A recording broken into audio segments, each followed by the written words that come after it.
అంటే ఏటావాత మొత్తంగా చూస్తే ఈ ఎగ్జిట్ పోల్స్ ఎవరైతే సీరియస్గా అంటే ఇక్కడ స్టేట్ ఓరియంటేషన్తో మన రాష్ట్రం కానీ ఇక్కడ మాత్రమే ఫీల్డ్లో ఉండి ఇక్కడ రెప్యూటెడ్ సంస్థలుగా ఉన్న వాళ్ళు చేసిన వాటిలో పాజిటివ్ ట్రెండ్ అయితే కనిపిస్తుంది వైఎస్ఆర్ కాంగ్రెస్ పార్టీకి. ఢిల్లీలో కూర్చొని పార్లమెంట్ యాజ్ ఏ యూనిట్గా తీసుకొని 100-200 శాంపుల్స్ వాళ్ళు ఎక్కడెక్కడ ఫోన్ల మీద తీసుకుంటారో ఎట్లా అలాంటి వాటిలో కొంత బీజేపీకి అడ్వాంటేజ్ ఇవ్వాలనే ఒక ముందే టార్గెట్ పెట్టుకొని చేసినట్టు అనిపిస్తుంది. సో ఏది ఏమైనా ఇంకా 48 అవర్స్ ఈ మనకు ఈ టైంకు ఐ థింక్ ఎల్లుండి మొత్తం ఈవీఎంలన్నీ ఓపెన్ అయిపోయింటే రిజల్ట్ కూడా ఆల్మోస్ట్ తెలిసిపోయి ఉంటుంది.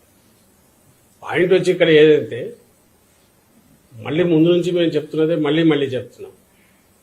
ఈ 5 ఏళ్లలో మా ప్రభుత్వం జగన్మోహన్ రెడ్డి గారి ప్రభుత్వం జగన్మోహన్ రెడ్డి గారు వ్యక్తిగతంగా ఆయన ఒక నాయకుడిగా ప్రజల్లోకి పార్టీని తీసుకెళ్లినంతగా కానీ లేదా ఒక కొత్త రకం విప్లవాత్మకమైన మార్పులు తీసుకురావడం కానీ వేటి ద్వారా అయితే పేదలందరూ కూడా బాగా లబ్ధి పొందారో ఆ లబ్ధితో ఆర్థికంగా వెసులుబాటే కాకుండా సాధికారత కూడా సాధించుకున్నారు.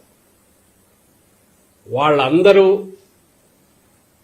ఖచ్చితంగా తమ ఆదరాభిమానాలు జగన్మోహన్ రెడ్డి గారికి మా పార్టీకి చూపించారనేది ప్రస్ఫుటంగా ప్రతి మా ఎలక్షన్ క్యాంపెయిన్లో కానీ లేదా అంతకుముందు గడపకపోయినప్పుడు పార్టీకి వచ్చిన ఆదరణలో కానీ కనపడుతుంది. నిన్న వచ్చిన సర్వేలు కానీ వాటిలో చూస్తే మళ్ళీ మేము ఫీల్ అయ్యేది అయితే ఈ సర్వేల్లో ఏదైతే రియల్గా ఫీల్డ్లో జరిగిన వాటికంటే కూడా ఇంకా మరింత మెరుగైన చాలా మెరుగైన రిజల్ట్స్ ఉండబోతున్నాయి.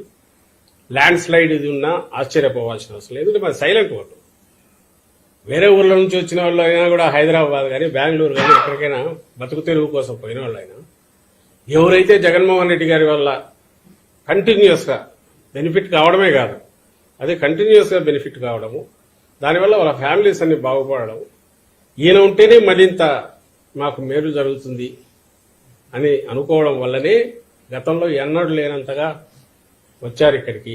అక్కడి నుంచి వచ్చి ఓటు వేసిపోయారు అనేది మేము అనుకుంటున్నాం. ఎందుకంటే బయటకు వెళ్లిన వాళ్ళు ఎక్కువ బతుకు తెరువు కోసం పోయిన వాళ్ళు ఉంటారు.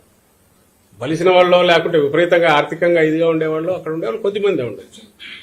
అలాగే మహిళలు పేద మహిళలు వాళ్ళంతా వాయిస్ రైజ్ చేసి గట్టిగా అనకపోవచ్చు. వాళ్ళ ఓటు హక్కు ద్వారా వాళ్ళ ఓటు హక్కు వినియోగించుకోవడం ద్వారా ఆ తీర్పు ఇప్పటికే చెప్పి ఉంటారు. అది ఈవీఎంలో ఉంది కాబట్టి సేమ్ ది రిఫ్లెక్ట్ అవుతుంది రేపు కౌంటింగ్లో అనేది గట్టిగా నమ్ముతున్నాం. ఇంతగా ఎందుకు చెప్తున్నామంటే ఈ ఎగ్జిట్ పోల్స్ పేరుతో కన్ఫ్యూజన్ క్రియేట్ చేయడానికి చేసే ప్రయత్నం కానీ ద్వారా రేపు కౌంటింగ్లో కొంచెం ఏదైనా వాళ్ళకు పై చేసుకోవాలనే ప్రయత్నం చేసే కుట్రలు ఏమైనా పంపుతున్నారేమైనా అనుమానం ఉందని చెప్తున్నాము.